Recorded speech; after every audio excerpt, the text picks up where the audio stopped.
Praise God. Pwede po palakpakan muli po natin ang ating Diyos na buhay. Come on.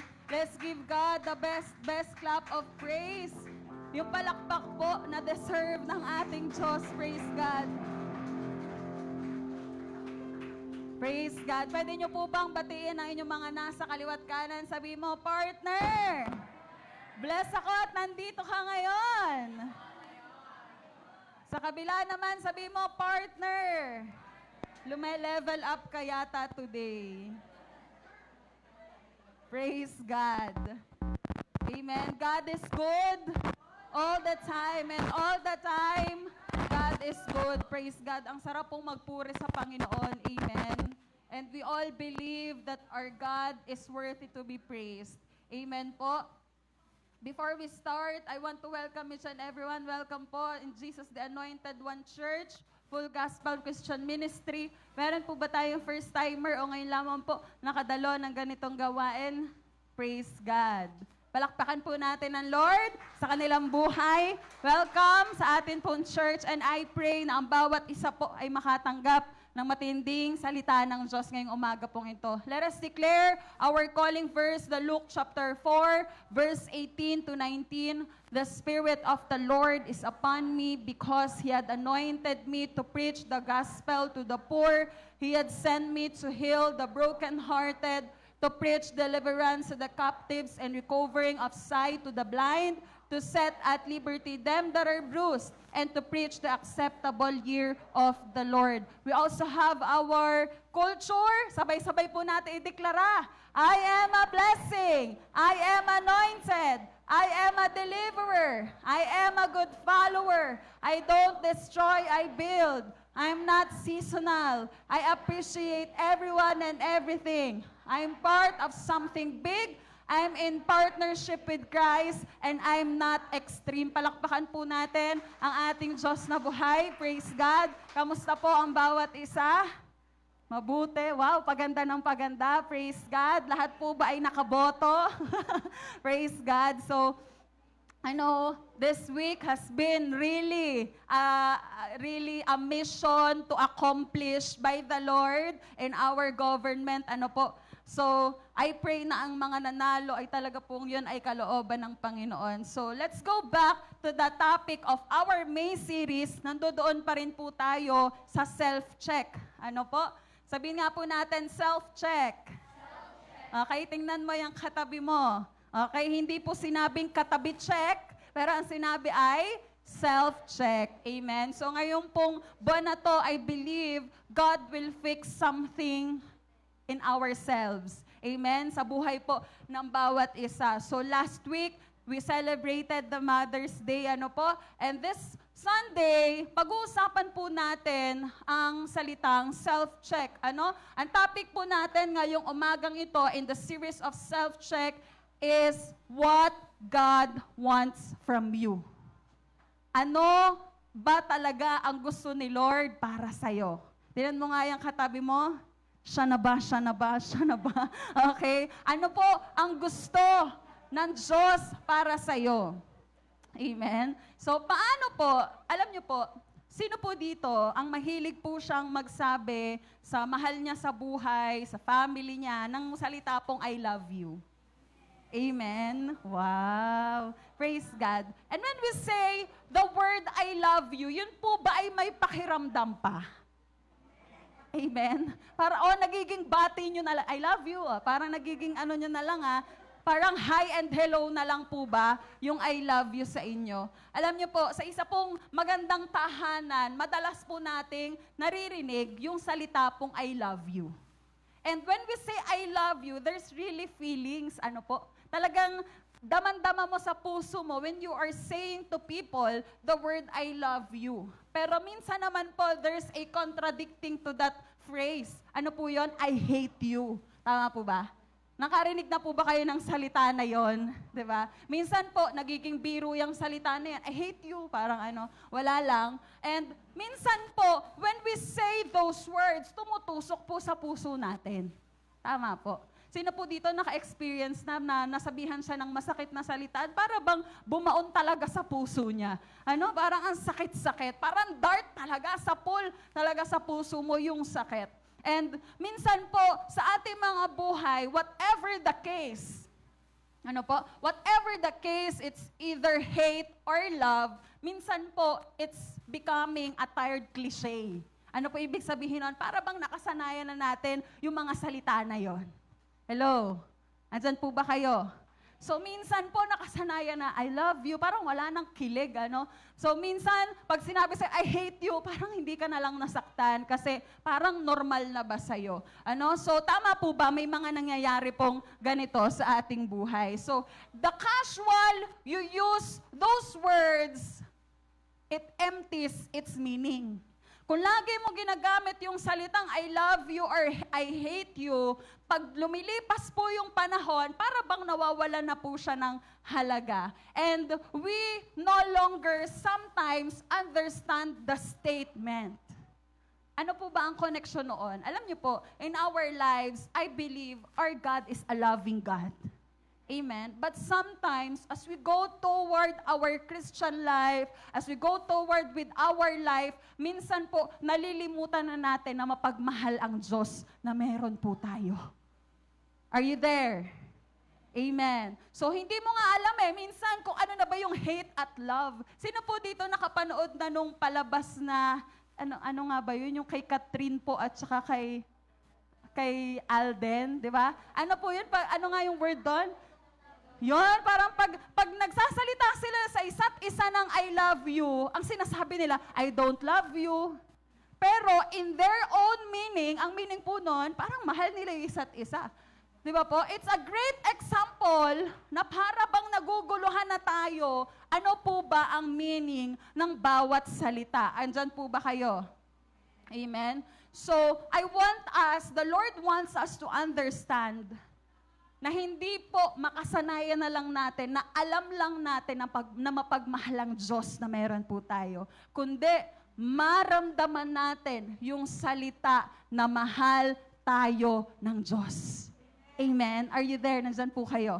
So, going forward po, ganito po ang nangyari sa buhay po or sa Book of Micah. Ang Micah po, it presents the true picture of God. Kung makikita niyo po sa Bible, maiksi lang po yung chapters po ng Micah. And the book of Micah presents the true picture of God. Kung sino ba talaga si Lord sa buhay natin or who He is.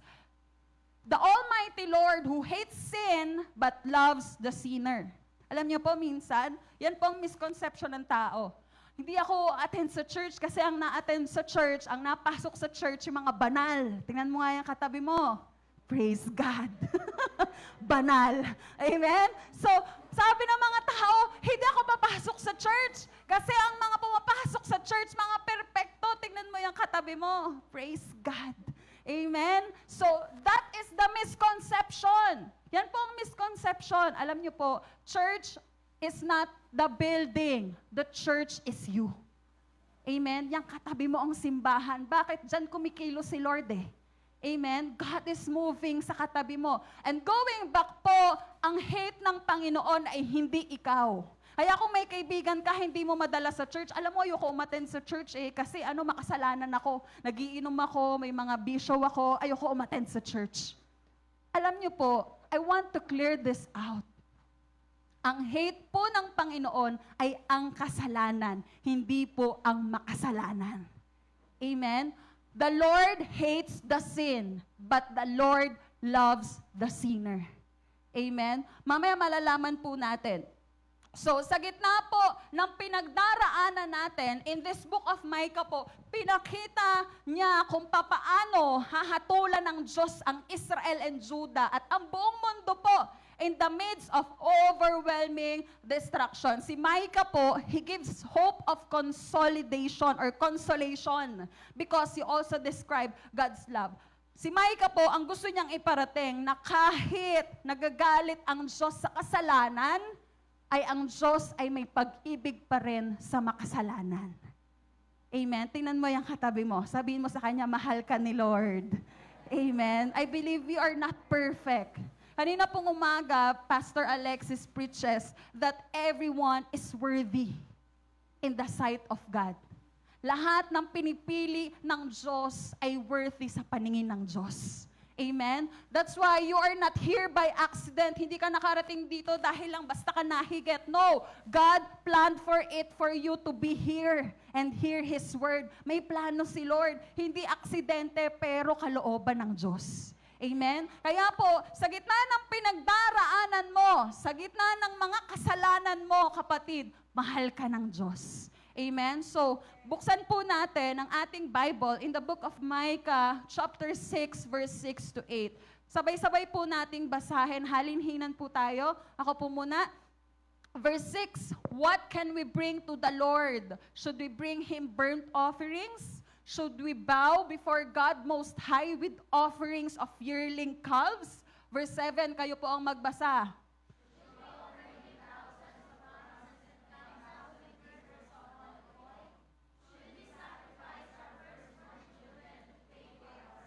Verse 8, sabay-sabay po tayo. No, O people, the Lord has told you what is good, and this is what He requires of you. To do what is right, to love mercy, and to walk humbly with your God.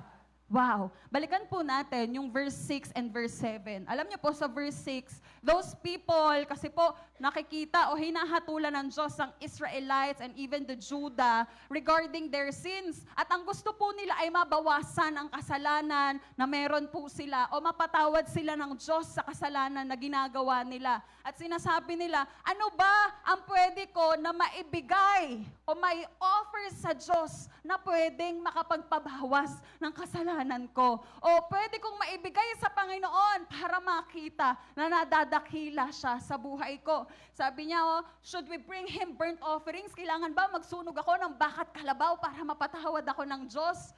Should we bow before God? Kailangan ba yukong-yuko ako kapag nag-worship sa Lord? Verse 7, should we offer Him thousands of rams? Kailangan ba napakadami kong maipapatay sa Kanya na hayop at i-offer ko sa Kanya? O bilhin ko ang pinakamahal na mantika para may offer ko sa Kanya? Should we sacrifice? Kasi noon po, di ba, pinatay yung mga panganay na lalaking anak. Should we sacrifice our children to pay for our sins? Alam niyo po, bilang Kristiyano, ang dami po natin naiisip, kailangan ba perpekto ko? Kailangan ba yung mga ari-arian ko ibigay ko kay Lord? Sa sobrang gusto mo mag-offer sa Lord or kung sobrang gusto mong mabawasan ang kasalanan mo, yun po ang biro sa atin. Sometimes we are doing those things inappropriate na wala naman pala pong nangyayari kapag ginagawa natin sa harapan ng Diyos. Hello, are you there? Pero alam niyo po, there are things in verse 8. Sabi ng Panginoon, no. Sabi niyo nga po, no. Ang sabi ng Panginoon, wala. Sabi po ni Micah, the Lord has told you what is good. Sinasabi ng Panginoon sa atin kung alin ang mabuti. And this is what He requires us. Do what is right, love mercy, and to walk humbly with your God. Kaya ngayong pong umagang ito, pag-uusapan po natin, what are the 3 things God wants from you? Handa na po ba ang bawat isa? Amen. Praise God. Number 1, to do what is right. For us to know, sabi, Lord, ano bang gusto mo na gawin ko? Parang naliligaw na po ako sa buhay ko. This is the answer of the Lord. Number 1, do what is right. Act justly. Hindi po nauubusan ng paraan ang tao to please God. Are you there? Hindi po nauubusan ng tao to please God. We go to church every Sunday. We tried all kinds of ways to please God. Pero klaro po, very clear ang gusto ng Diyos sa buhay natin. Malinaw pa po sa sikat ng araw, God has made His wants clear to us. He wants His people to do what is right. Nandyan po ba kayo? Amen? Kapag ganito po na napakalapit na ng mga sakuna sa atin, we are experiencing, madami po tayong mga na-experience na sakuna, at anytime po parang magkakaroon ng delubyo, halos napapanood po natin, para po talagang end times na po, ang dami na nangyayari. Church, we need to do what is right. Amen? Do what is right. Meron po ba tayong nagawa ng mga bagay na nakaagrabyado po sa ibang tao? Hello? This is what God wants us to do. We need to Have forgiveness to other people. Yun po yung mga tama. Alam ko po, no, sa naiisip natin, meron tayong na-picture out na tao sa isipan natin o pangalan po ng isang tao sa isip ninyo, tama. Because this is self-check. Tingnan mo ang sarili mo kung ano pala ang dapat na tamang gawin mo. Amen? Ask this question every day. Are you fair in your dealings with other people? Ginagawa mo ba yung tama? Nangutang ka at sinabi mo magbabayad ka, nakapagbayad ka na ba? Sabihin mo sa katabi mo, partner, magbayad ka na. Okay? Do what is right. Okay, ginigising ka. Ay, may utang pa nga pala akong 5 pesos. Praise God. Ano? God is reminding you today, very simple, Lord, ano bang gusto mong gawin ko? Sabi ni Lord, do what is right. Amen? This is what God requires you. Nangako ka sa isang tao, oh, sige, ako bahala, pangako, I promise, Pexman, hope to die. Lahat na ng klase, pandado, tapon susi. Lahat na sinabi mo para ma-convince yung tao in your promise. Kapatid, nagawa mo na ba yung promise mo? Sabihin mo sa katabi mo, partner, kumapit ka. Ikaw ang topic ngayon. Okay. Praise God. May mga pangako sa isang tao na hawak-hawak niya at hindi mo pa na-fulfill or hindi mo na finulfill, kinalimutan mo na, this is what God requires you today. Do what is right. Amen? Magaling tayong maningil, pero magaling ka rin ba magbayad, kapatid? Church, let us be aware of ourselves. We are far from perfect. Pero ang gusto lamang ng Panginoon is do what is right. Amen? Magugulat po kayo sa mundong ito kung sino pa yung may utang at naagrabyado, sila pa po yung galit. Sabihin mo sa katabi mo, hindi ikaw yon. Amen? Sumumpa ka sa asawa mo na mamahalin mo at siya lang, wala nang iba. Pero ngayon, meron ka ng Eva. Eva Tadan. Okay. So, paano yung kinupit mong pera? Nung 5 years old ka pa lang, piso, sabi ni Lord, do what is right, anak. Amen? Is that fair? Paano yung mga sinasabi mo sa kapwa mo, na sinasabi mo na character ng ibang tao, ginagawan mo ng chismis? Kapatid, is that fair? The Lord wants us to do what is right. Amen? Nandyan po ba kayo?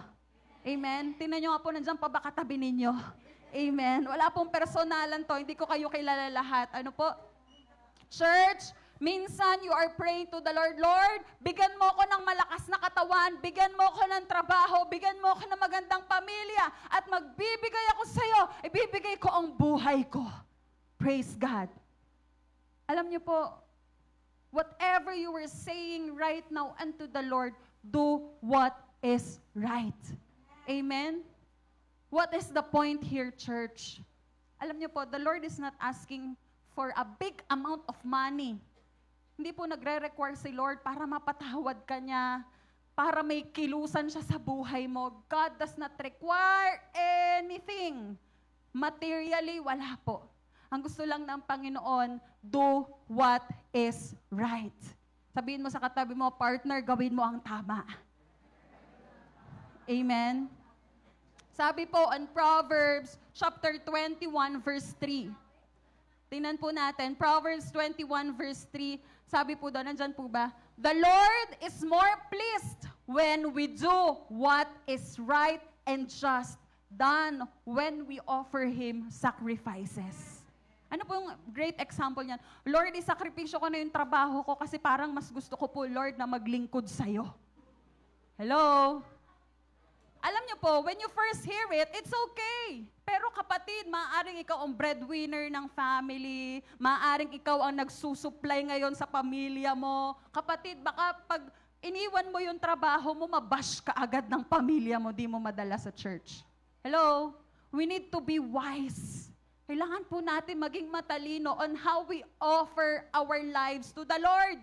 Hindi porket nagsakripisyo ka at si Lord ang dahilan mo, yun na po ang tama.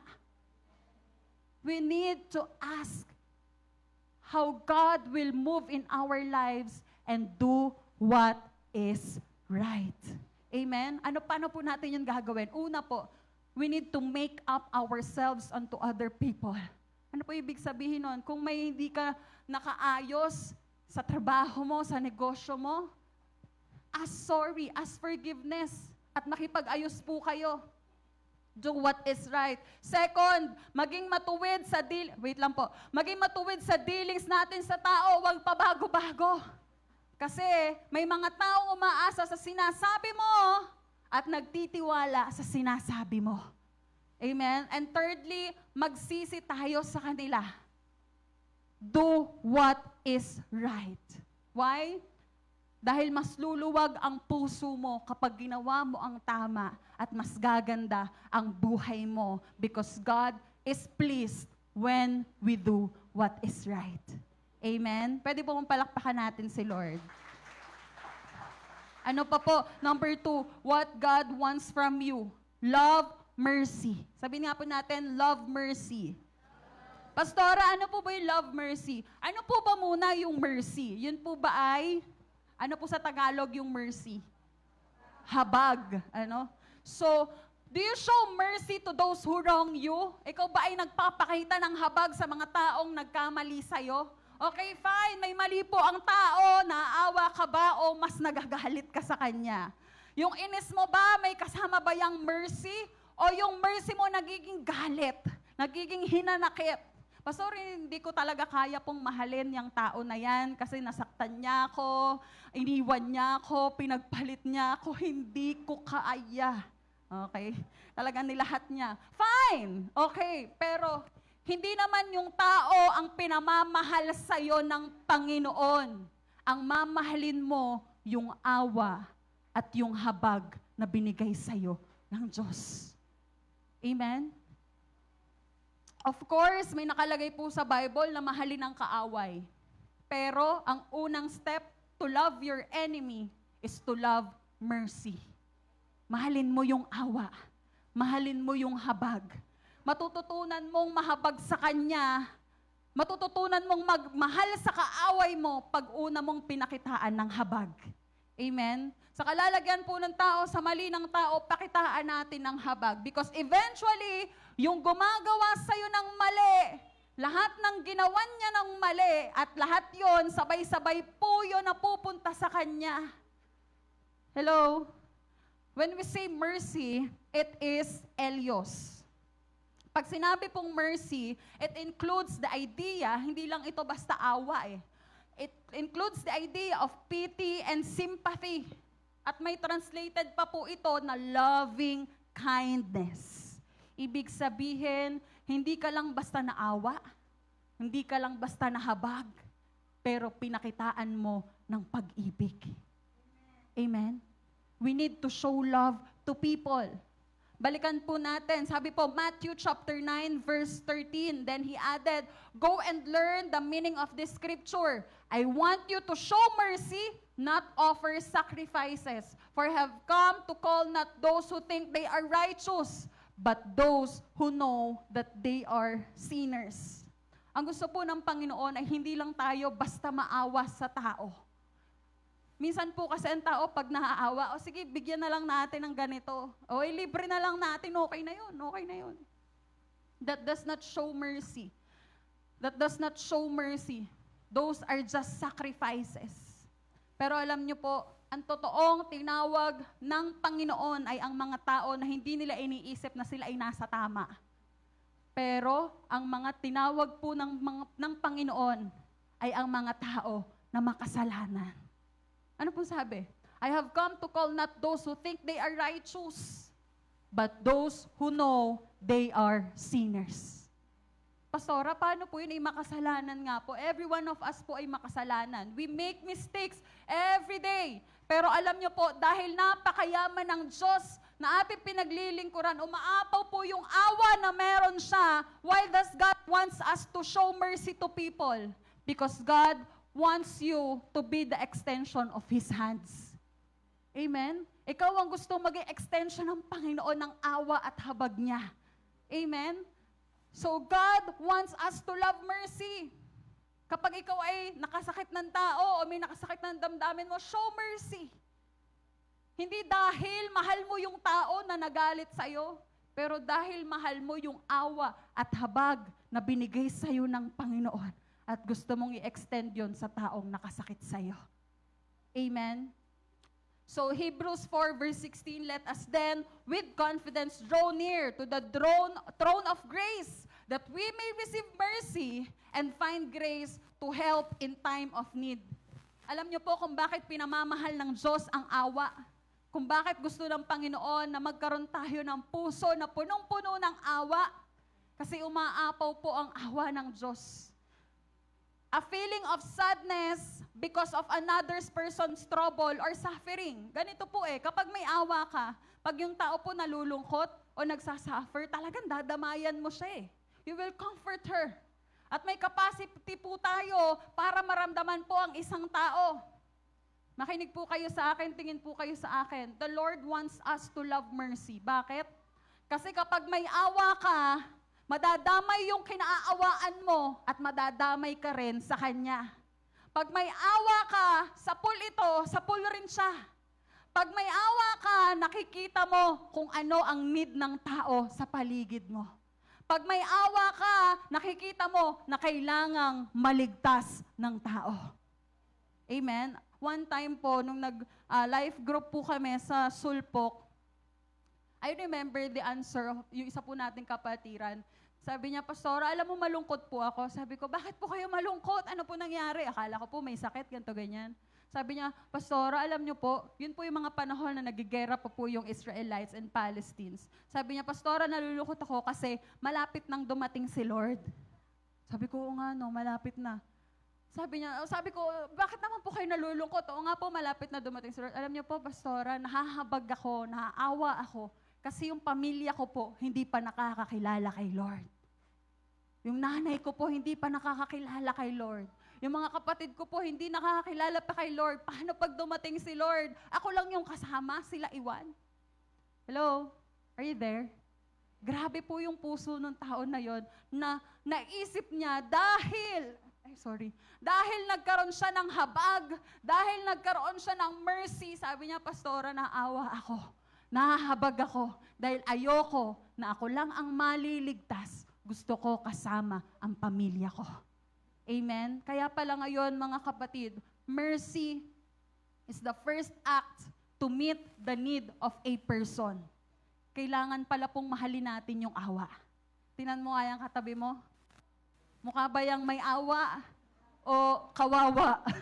Sabi ng isa, kawawa po, Pastora, kawawa. Sabi ni Lord, awa po ha, awa. Okay. Pag may mercy ka, nakikita mo ang need ng isang tao. Pag may mercy ka, gusto mo ma-involve sa need ng tao. Pag may mercy ka, may kinalaman ka sa salvation ng tao. Pag may mercy ka, mag-share ka sa tao ng pag-ibig ng Diyos sa buhay mo. Amen? James said, mercy triumph over judgment. Madalas po sa atin bilang tao, we tend to judge people. Ano ba yan? Ba't ganun suot nun? Ano ba yan? Ba't ganun? Siguro. Ano po? We tend to judge people. Pero alam mo kapatid, kapag may awa ka sa tao, if you have mercy, your mercy will triumph over judgment to people. Mawawala na sa iyo yung panghuhusga sa tao. Kasi ang may isip mo na lang, habag. May isip mo na lang ay pag-ibig towards sa tao na yon. So napakalawak po ng awa, napakalapad, napakalalim, at napakatibay. Pero pag ang isang tao po ay may awa at may habag, mas pinatitibay siya ng Panginoon. Kaya huwag kang kukuha. Huwag kang kukuha ng tao na gagawin mong disciple, pero hindi naman marunong maawa at mahabag. Mas mataas ang taong may awa kaysa sa taong matalino. Nandyan po ba kayo? Yung matalino po may dunong. Yung may awa, hindi matalino, kundi napakatalino. Kaya kapatid, we need to love mercy. Bakit po? This will happen. Psalms 23 verse 6. Surely, goodness and mercy shall follow me all the days of my life, and I shall dwell in the house of the Lord forever. Kapag nagpakita ka ng awa, nagpakita ka ng habag sa tao, kabutihan at habag na ng Diyos ang susunod mismo sa buhay mo habang ikaw ay patuloy na naglilingkod sa ating Diyos. Amen? Sabi ng Panginoon, sigurado ako, yung kabutihan ko at habag ko ay susundin ka habang ikaw ay nabubuhay. Amen? So God is good and God is merciful sa bawat isa po. Last po, number 3, to walk humbly before God. Sabi po ng Panginoon, balikan po natin Micah chapter 6 verse 8, no! Hindi mo kailangan ng ibang sakripisyo. The Lord has told you what is good. At ang nire-require po niya, do what is right, love mercy, and to walk humbly with your God. Mga kapatid, are you learning humility today? Amen? Alam niyo po, napakadali pong magmayabang ng accomplishments po natin sa buhay. Kaya lang po, nakakapagod po ang magyabang. Lahat ng mga accomplished na nagawa mo ay kaya pong talunin ng isang tao in the midst of 5 seconds lamang po. At habang nagyayabang ka, pinagtatawanan ka dahil nakabit ka ng record. But let me tell you this, church, your greatest enemy is not your seatmate, not other people. Your greatest enemy is your past success. Yung dati mong napagtagumpayan. Nakaya ko na to dati, ba't ngayon ay hindi?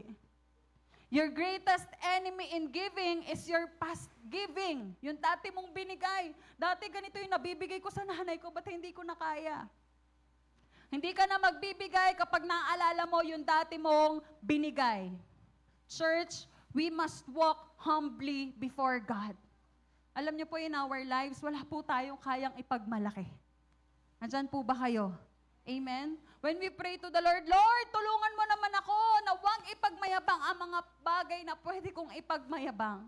Lord, tulungan mo naman ako na huwag ipagmalaki ang mga bagay na maliit sa paningin mo. Lord, tulungan mo naman ako na laging makita na may mas magaling sa akin at may mas maganda sa akin at mas may smart pa sa akin. Alam niyo po, we need to accept that in our lives. That there is always someone better than us. Pero, para maproklema ang Panginoon sa buhay natin, to please God in our lives, walk humbly before God. Amen? Wala tayong kayang ipagmalaki. Alam niyo po, tanggap ko na po yan sa buhay ko, na may mas magaling po sa akin, na may mas malinis po sa akin, na may mas mabuti sa akin, may mas anointed po sa akin, at may mas maganda po sa akin. Praise God. Why? Humble people does not manipulate discussions to prove that he knows things that his hearers doesn't know. Yung pong mga humble na tao, they do not have to manipulate discussions na, oo, kasi ako nga, ito nga eh. Ito dapat ako eh. Ito ako eh. Hindi yung daldal tayo ng daldal. Walk humbly before God. Magtanong ka sa mga tao para mas makilala mo sila. Why? Humble people loves to walk with God. Bakit po? Kapag humble ka, gusto mo laging lumakad kasama mo ang Diyos. Paano mo nasabi yon? Lord, magtatayo ako ng negosyo pero gusto ko ikaw yung manguna. Lord, bibili po ako ng sasakyan, ng bagong bahay, pero gusto ko, Lord, ikaw yung manguna. Ibig sabihin po, you are submitting yourself to God and you are humbling yourself to God na, Lord, gusto ko ikaw yung manguna. Amen?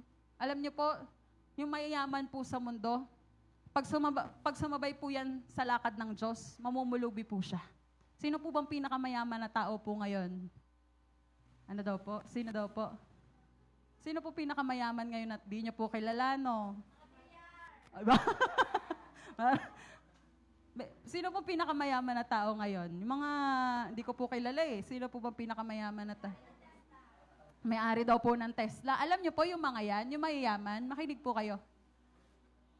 Yan po mga mayayaman na yan, if they do not honor God in their lives, pag sinabayan po nila ng lakad ang Diyos, Sinabayan lang po nila they do not humble in the Lord. Pag sinabayan po nila ng lakad ang Diyos, mamumulobi po sila kung gaano man kayaman ang Diyos na meron tayo.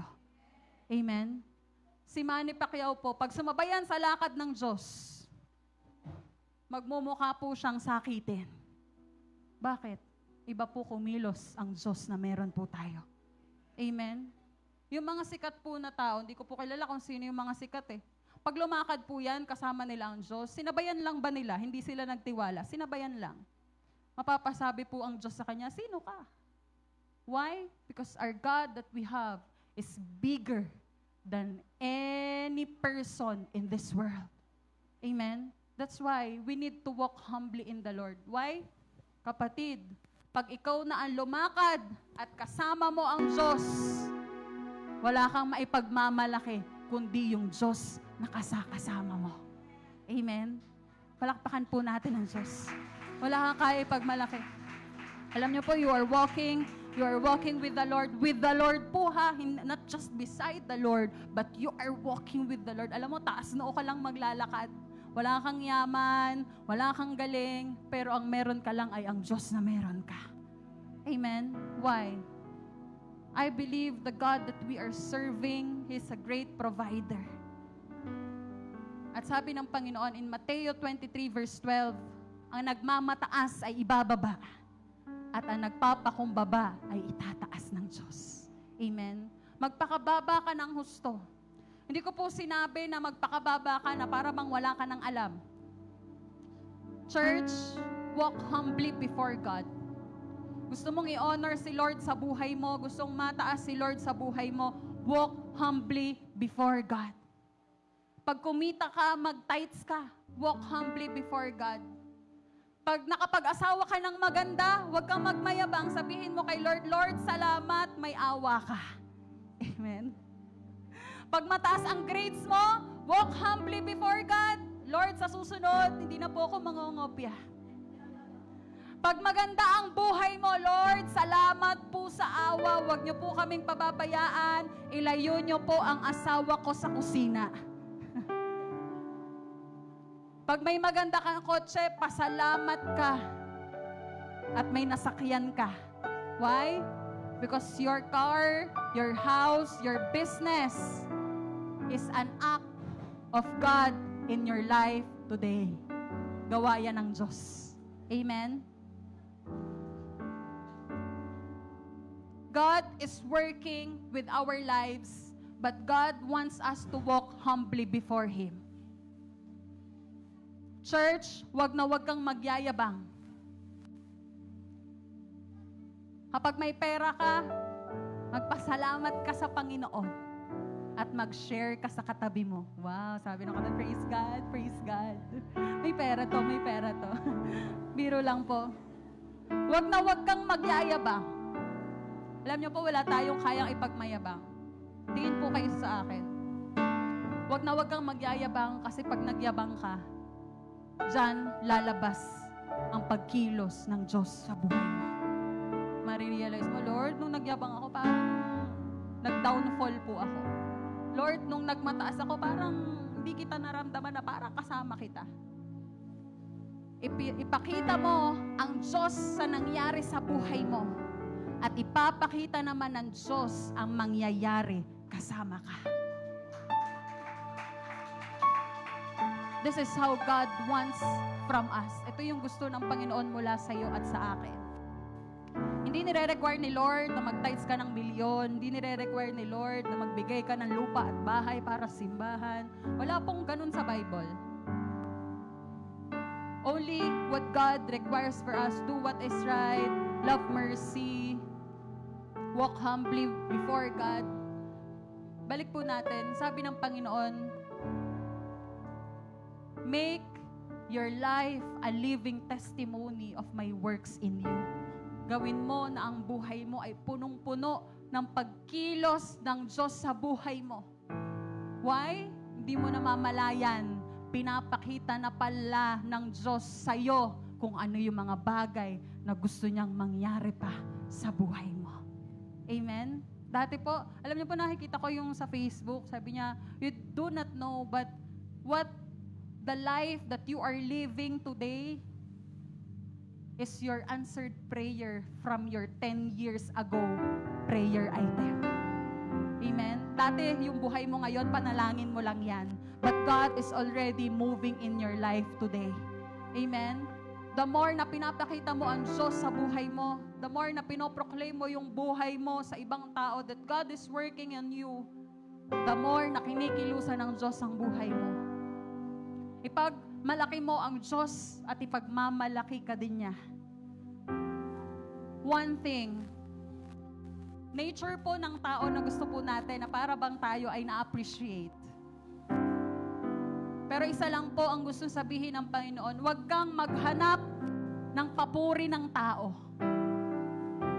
Dahil tayo po, in the sight of the Lord, magkaka-level lang po tayo sa paningin ng Diyos.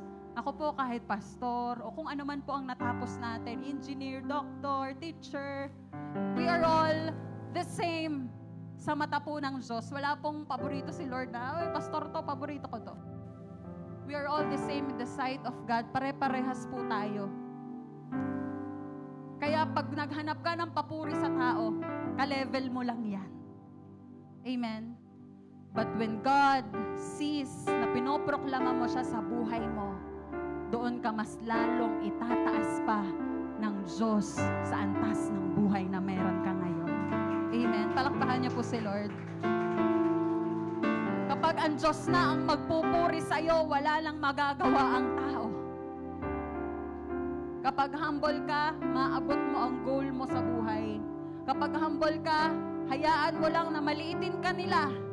Huwag kang gagante. Ang Diyos ang magpapahiya sa kanila.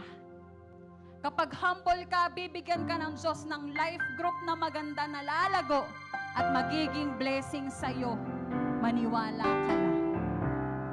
Huwag tayong magmayabang, lalo na kung wala naman tayong kayang ipagmayabang. Pero kung meron tayong kayang ipagmayabang, huwag pa rin po tayong magyabang. Bakit? Hindi didikit ang Diyos sa mayabang.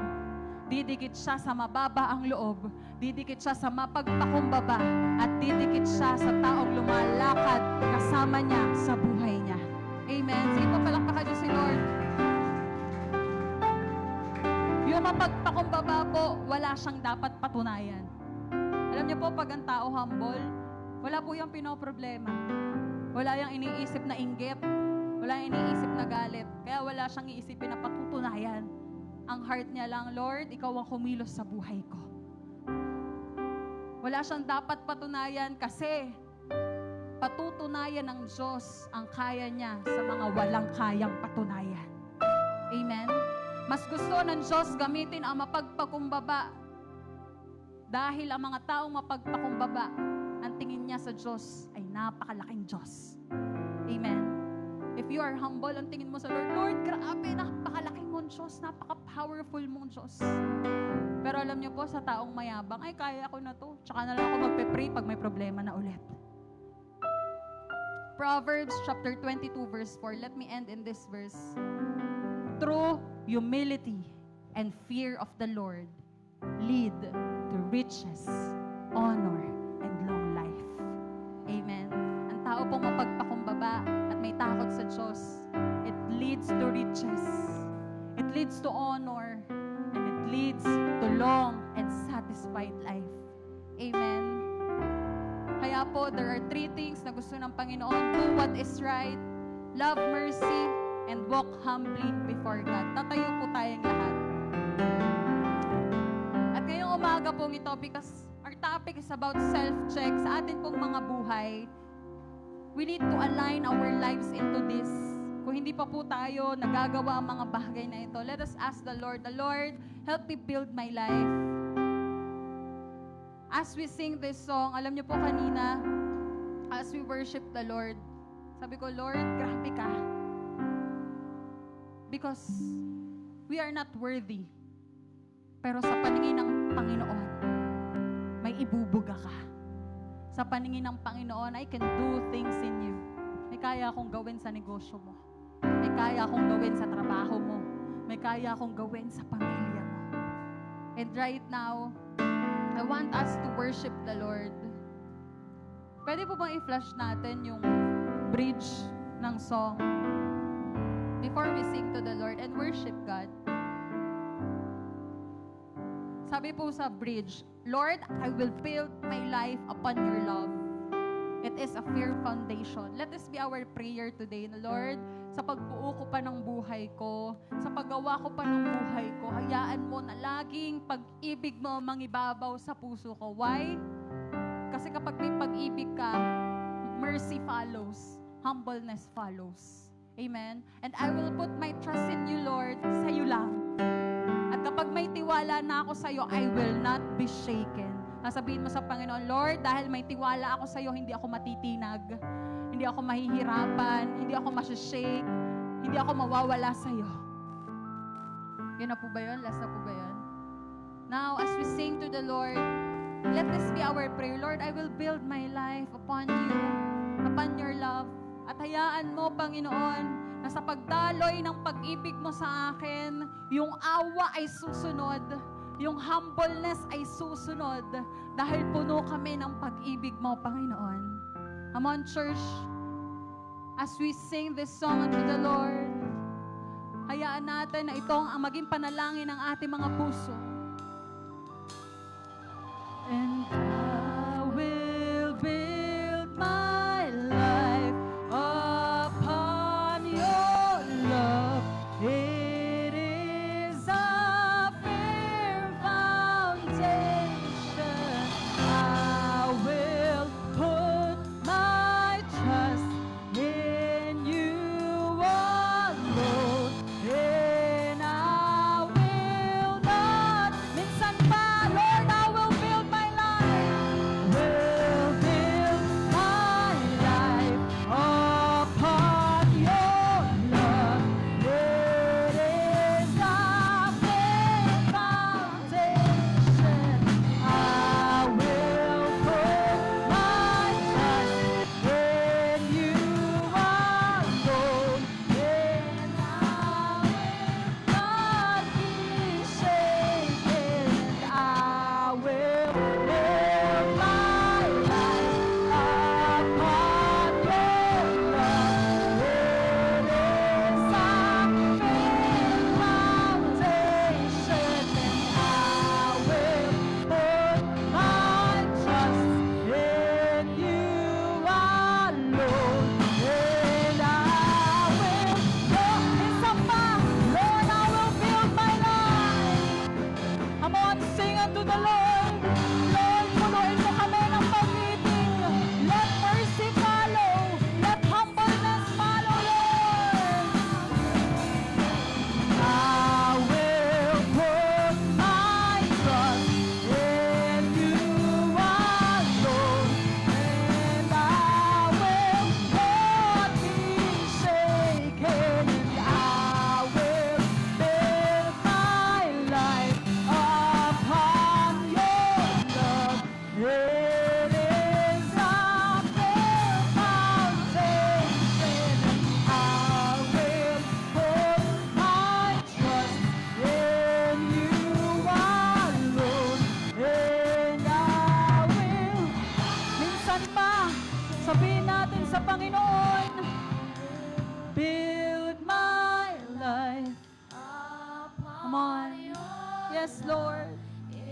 As we declare this, Lord, punuin mo ang bawat isa ng pag-ibig mo, Panginoon.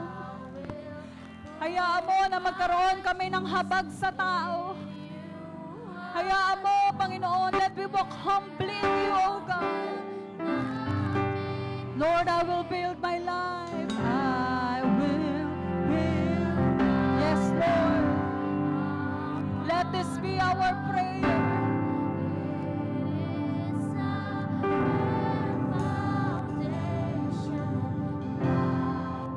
Put your trust unto the Lord.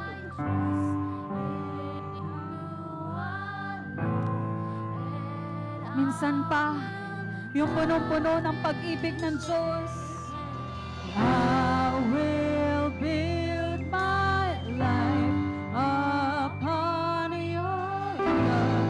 It is a firm foundation. I will put my trust in you alone, Lord.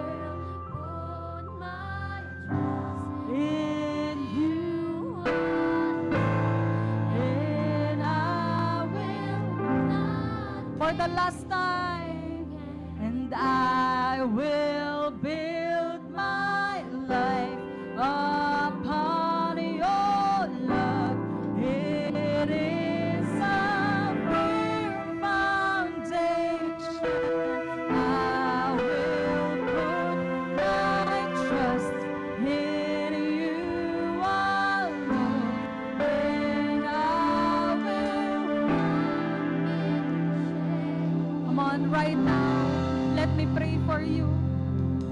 Father God, in this place, I know, O God, that we are sinners, kami ay makasalanan, Panginoon.